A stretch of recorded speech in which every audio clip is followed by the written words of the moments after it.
मैं इमदाद सुमरो। मुल्क भर में एक ही तारीख पर इंतखाबात करने के मुकदमे की समाअत हुई आज और चीफ जस्टिस साहब बेबस नज़र आए।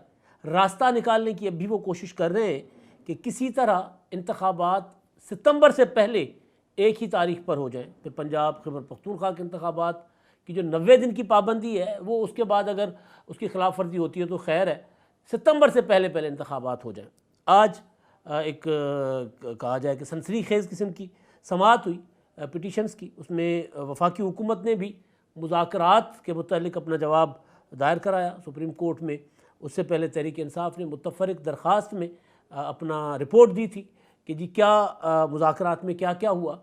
आज वफाकी हुकूमत के जो नुमाइंदे थे अटॉर्नी जनरल के अलावा फ़ारूक नायक जो इत्तेहादी हुकूमत के पॉलिटिकल पार्टीज़ के वकील हैं, ख्वाजा साद रफ़ीक जो बज़ात ख़ुद कमेटी के रुकन जो कमेटी मुज़ाकरात कर रही है उसके रुकन है, शाह महमूद कुरैशी साहब जो अपोजिशन की तरफ से पेश हुए थे अदालत में, और चीफ जस्टिस साहब। आज चीफ जस्टिस साहब ने ख़ुद आर्गूमेंट किया है, ख़ुद बोले, बल्कि ये तो मतियुल्लाह जान साहब ने जो गुज़िश्ता समाअत थी इंतखाबात के हवाले से और एक और मुकदमा था उसमें तो मतियुल्लाह जान साहब ने लिखा था कि जनाब चीफ जस्टिस साहब उमर अता बंदियाल साहब के सामने एडवोकेट उमर अता बंदियाल ने दलाइल दिए। तो आज चीफ जस्टिस साहब ने खुद कहा कि आज मैंने बोलना है, और उन्होंने बात की, उन्होंने जरा की वकीलों के ऊपर, सरकारी नुमाइंदों के ऊपर, उन्होंने सवाल किए सरकारी नुमाइंदों से, और वो सवाल ये बता रहे थे, एक तो ये कि बेबसी है, उन सवालों से नज़र आ रहा था कि एक बेबसी, और दूसरा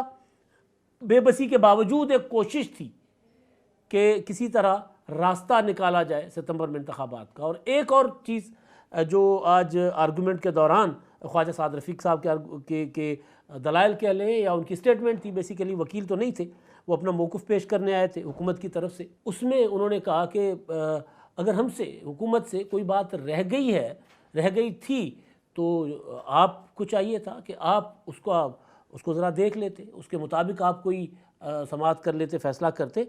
तो उस पर चीफ जस्टिस साहब ने कहा, जो बेबसी का इजहार था, उन्होंने फरमाया कि जी हमने अज़ खुद नोटिस लेना छोड़ दिए हैं। ख्वाजा साहब ने कहा कि जी मैं अज़ खुद नोटिस लेने का नहीं कह रहा, मैं ये कह रहा हूँ कि अगर हमारे कोई जहन में बात नहीं होती, जिस तरह बात ये हो रही थी कि एक सूबे में, पंजाब में अगर इंतखाबात होते हैं तो उसके असरात पड़ेंगे बाकी सूबों के ऊपर, और फिर अगर एक सूबे के लिए यानी पंजाब के लिए अगर हम बाकी असम्बलियाँ तोड़ दें तो पंजाब के ऊपर इल्ज़ाम आएगा फिर, और हम ये पंजाब के ऊपर इल्ज़ाम नहीं देना चाहते कि पंजाब की वजह से हमारी असम्बलियाँ तोड़ दी गई। वो जो बात मैं अक्सर किया करता हूँ कि इमरान खान साहब ने गलती की, इमरान खान साहब ने अपनी पॉलिटिकल लीडरशिप का कहा नहीं माना, इमरान खान साहब ने उनके ऊपर अपनी डिक्टेशन मुसल्लत की, उनके ऊपर अपना फ़ैसला मुसल्लत किया, या उनको राज़ी करके ये पंजाब और खैबर पख्तूनख्वा की असेंबली तोड़वाई। लेकिन वो गलती थी, सियासी गलती, जो इमरान खान साहब अब मान रहे हैं, तस्लीम कर रहे हैं। तो इमरान खान साहब की जो गलती है, उस गलती की सज़ा जो है वो सिंध बलोचिस्तान और कौमी असेंबली के अरकान को क्यों दी जाए, सवाल है ना ये। तो यही बात ख्वाजा साद रफ़ीक साहब ने आज अदालत के सामने की। तो चीफ जस्टिस साहब ने कहा कि जी आप तो बड़ी अच्छी अच्छी बातें कर रहे हैं, ये बातें आप लोगों ने पहले तो नहीं की थी, पहले आकर करनी चाहिए थी। तो ख्वाजा साहब ने कहा कि जी अगर हम नहीं कर सके थे तो आप ही कुछ इसको देख लेते। तो उस पर चीफ जस्टिस साहब ने कहा कि जी हमने अज़ खुद नोटिस लेना छोड़ दिया हुआ है। क्यों कहा? क्योंकि अज़ खुद नोटिस की पैदावार था। तो ख्वाजा ये वाला जो कुछ चल रहा है पाकिस्तान में बहरान, ये सुप्रीम कोर्ट ऑफ पाकिस्तान की अज़ खुद नोटिस की पैदावार है। उससे पहले 63A की तशरीह। तो ख्वाजा साहब ने ये कहा चीफ जस्टिस साहब को एहतराम के साथ, ज़ाहिर एहतराम के साथ ही एक सियासतदान अदालत में खड़े होकर बात करता है ना। सियासतदान हर किसी का एहतराम करता है, उनका कोई एहतराम नहीं करता, ये अलमिया है। इसी वजह से पाकिस्तान आज इन हालात में है। पार्लियामेंट सबका एहतराम करती है, पार्लियामेंट का एहतराम कोई नहीं करता। तो इसी वजह से ये अलमिया है। तो ख्वाजा साहब ने एहतराम के साथ उनको, चीफ जस्टिस साहब को कहा कि आपने अज़ खुद नोटिस लेकर ही ये अहकामात सादिर किए थे पंजाब के इंतखाबात के, आपको नहीं लेना चाहिए था। 63A की तशरीह अदालत ने कहा कि जनाब जो आपकी अपना नज़रसानी है, चीफ जस्टिस साहब ने कहा कि अभी तक तो देखिए हुकूमत का आलम यह है, इतनी संजीदगी है हुकूमत के अंदर कि हमने अगर इलेक्शन की तारीख दे दी थी तो उस पर हुकूमत ने तो नज़रसानी दायर ही नहीं की। तो उस पर वहाँ पर ख्वाजा साहब ने भी कहा और बाकियों ने भी कि आपने तो हमें सुना ही नहीं है। और दूसरा ये कहा गया कि 63A की नज़रसानी अभी तक तो सुनी नहीं जा रही। यानी एक नज़रसानी की अपील पड़ी हुई है 63A की तशरीह वाली, जिसकी वजह से सारा बहरान निकला है। अव्वल जो बहरानों की माँ जो फैसला है वो तो 63A की तशरीह है कि मुनहरिफ रुकन का वोट काउंट नहीं होगा, यानी तहरीक अदम एतमाद की शिक को ख़त्म कर दिया गया था, यानी आइन को रीराइट कर दिया गया था। तो आज जब चीफ जस्टिस साहब ये बात फरमा रहे थे कि अपना हमने खुद नोटिस लेना छोड़ दिया है और हुकूमत नज़रसानी के लिए आई ही नहीं है, तो फिर ये बातें जहन में आ रही थी। ख्वाजा साहब ने तो खुद नोटिस वाली बात की, नज़रसानी वाली जो बात है 63A वाली वो भी अदालत के अंदर हुई, लेकिन जब चीफ जस्टिस साहब ये बात कर रहे थे कि जी आप नज़रसानी के लिए नहीं आए, तो नज़रसानी के लिए तो वो मामला तो पड़ा हुआ है 63A की तशरीह का मामला। और उसके अलावा जो बाइकॉट का मामला था, आज फिर उसकी गूंज हुई। फारूक नायक साहब ने कहा चीफ जस्टिस साहब को कि जी आपने हमें सुना ही नहीं। तो चीफ जस्टिस साहब ने कहा आपने बाइकॉट कर दिया, हमने भी आपको अस्सलाम वालेकुम कह दिया। चीफ जस्टिस साहब ने कहा कि जी कल हमने टीवी पर देखा, फरीकैन का मौक़िफ़ सुन लिया, ये जो मुज़ाकरात के हवाले से। यानी टीवी देखकर फिर जहन बनाकर अदालत में आकर बैठना, ये बज़ाते खुद एक बहुत बड़ा सवाल है ना, कि टीवी में ने ये खबर दी थी कि मुस्लिम लीग नून ने ये फैसला किया है कि सुप्रीम कोर्ट में जो 3 रुकनी बेंच है उसका बाइकआउट किया जाएगा 14 मई के फैसले से पहले वाले जो समाअत हो रही थी। ये टीवी की खबर थी, और जिस दिन ये टीवी खबर दे रहा था उसी दिन मैंने अपने व्लॉग्स में गुजारिश किया था कि यह बाइकआउट नहीं हुआ। फिर मैंने वो एलामिया पढ़कर सुनाया था हुक्मरान इत्तेहाद का, जिसमें अदम एतमाद का जिक्र किया गया था, जिसमें बाइकआउट का जिक्र नहीं था। अदम एतमाद और बाइकआउट में बहुत ज़्यादा फ़र्क होता है, लेकिन हमारे मोहतरम चीफ जस्टिस साहब ने उसी दिन कहा कि जी आप तो बाइकआउट कर रहे हैं। तो वकील ख्वाजा अपना फारूक नायक साहब और वो दूसरे जो मुस्लिम लीग नून के वकील थे अकरम शेख साहब, उन्होंने कहा कि सर हमारे वकालतनामे आपके पास पड़े हुए फाइलों में, हमने वापस नहीं लिए, हम तो फरीक हैं, हम फरीक बनना चाह रहे हैं, हमें सुने। उन्होंने कहा हम आपको नहीं सुनेंगे, और 14 मई के इंतखाबात की तारीख दे दी थी चीफ जस्टिस साहब ने, शेड्यूल दे दिया था। उसके बाद फिर जब उस पर अमल नहीं हो रहा था तो फिर मुज़ाकरात के लिए एक दरख्वास्त लाई गई। अब ये दरख्वास्तें कैसे आती हैं हमें पता है, ये दरख्वास्तें आती नहीं हैं, ये दरख्वास्तें डलवाई जाती हैं। आज चीफ जस्टिस साहब ने रिमार्क्स दिए कि जी हमारी इस केस से जान छुड़वाएं तो हम दूसरे केस सुने। ये वो कहते हैं ना, कंबल तो छोड़ रहा है, अब मैं तो छोड़ रहा हूँ मगर कंबल भी छोड़े ना, तो कंबल अब जान नहीं छोड़ रहा। हमने गुजारिश की हाथ जोड़कर चीफ जस्टिस साहब को, उनके साथी जज साहिबान को बारहा गुजारिश की, और पार्लियामेंट ने भी ये गुजारिश की, हर वो बंदा जो चाहता है कि पाकिस्तान की सुप्रीम कोर्ट का वकार बुलंद रहे, जो चाहता है कि चीफ जस्टिस साहब का भरम बरकरार रहे, जो चाहता है कि सुप्रीम कोर्ट जो है वो सुप्रीम कोर्ट रहे, वो पंचायत ना बने, तो सब ने कहा कि सियासी मामलात हैं, सियासी मामलात में जितना आप अंदर जाएंगे फंसते जाएंगे, जितना आप अंदर जाएंगे फंसते जाएंगे। मैं कहा करता था शुरू में कि जी इमरान खान साहब जो हैं वो दलदल में धंस चुके हुए हैं, वो खुद से निकल नहीं पाएंगे, उनको कोई और निकालने की कोशिश कर, कोई निकालेगा तो निकल पाएगा। लेकिन अलमिया ये हुआ कि supreme court of Pakistan Imran Khan साहब को इस दलदल से निकालने की कोशिश में खुद चली गई बहुत आगे तक।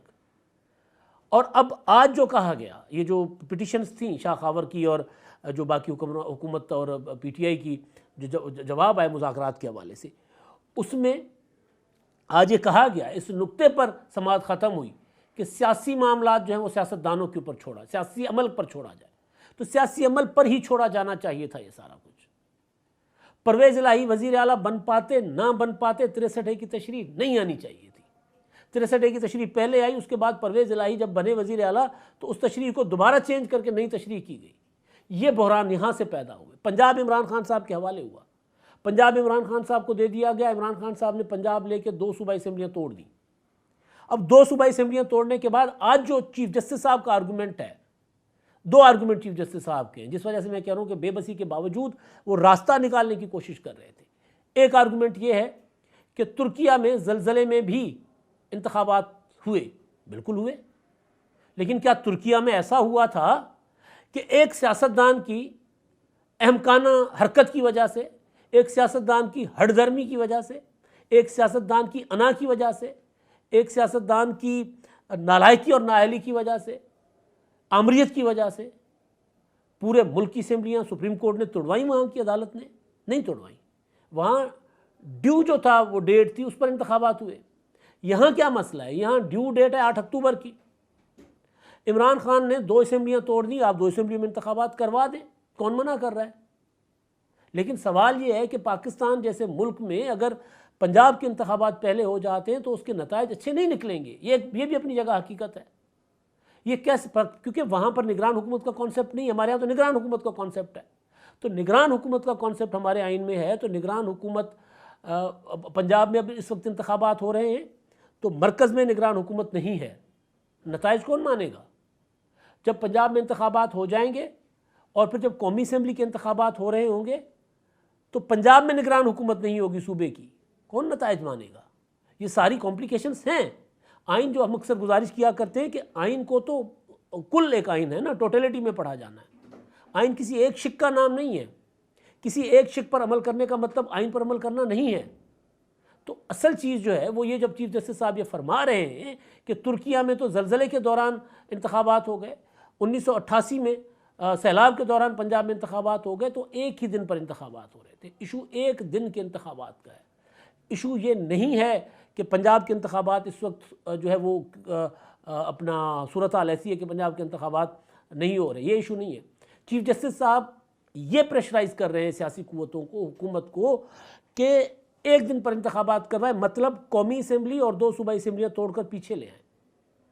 उसमें आज उन्होंने फरमाया, चीफ जस्टिस साहब ने, पीछे एक मजाक बना हुआ था कि जब चीफ जस्टिस साहब ने कहा डायरेक्ट गवर्नर स्टेट बैंक को कि जी पैसे आप जारी कर दें 21 अरब रुपए, तो उस वक्त ये बात मजाक में की जाती थी, तंज में की जाती थी कि चीफ जस्टिस साहब अब बजट भी खुद ही पास कर लें, मंजूर कर लें, ठप्पा लगा दें बजट के ऊपर भी।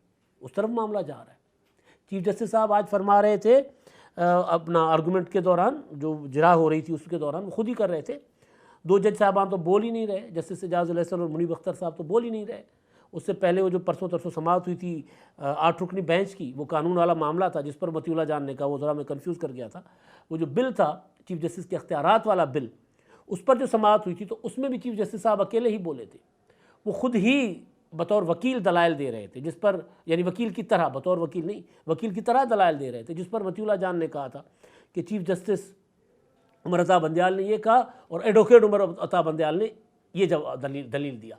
तो आज भी कुछ इस तरह का ही हुआ। 2 चीफ, अच्छा उस दिन भी बाकी 7 जज साहबान चुप थे, वो नहीं बोले थे।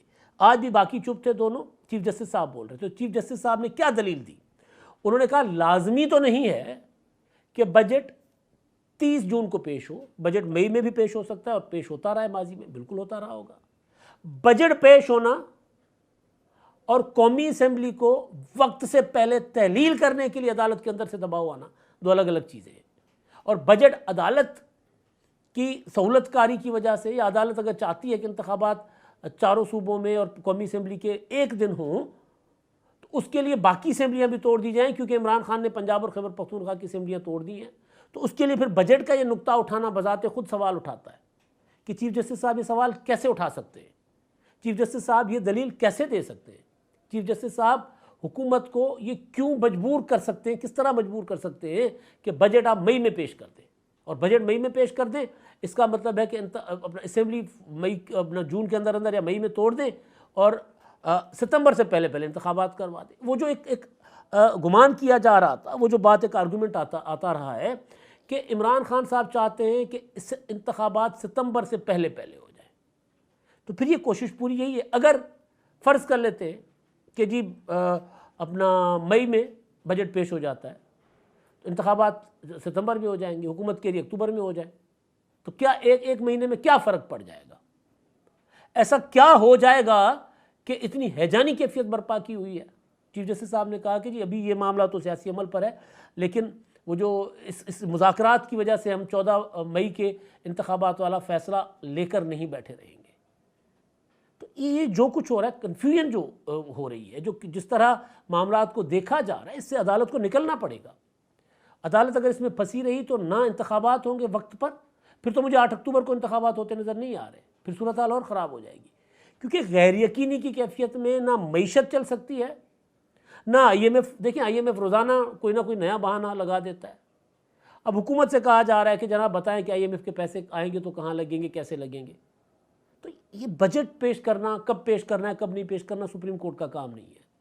सुप्रीम कोर्ट ने एक आइन पर अमल करवाना है, पंजाब के इंतखाबात करवा ले। खैबर पख्तूनख्वा के इंतखाबात करवा लें टाइम पर। अगर हालात आइन की बाकी शिकों की वजह से नहीं इजाज़त देते इंतखाबात के, तो सुप्रीम कोर्ट इस मामले से निकल जाए। नज़र सानी की दरख्वास्त का जहाँ तक मामला है, इलेक्शन कमीशन जो सही फोरम है, जो इंतखाबात करवाने वाला असल इदारा है, जिसका क्रेडिट डिस्क्रेडिट होगा। इंतखाबात ठीक होंगे तो इलेक्शन कमीशन का क्रेडिट, इंतखाबात के ऊपर उंगलियां उठेंगी तो इलेक्शन कमीशन की साख खराब होगी।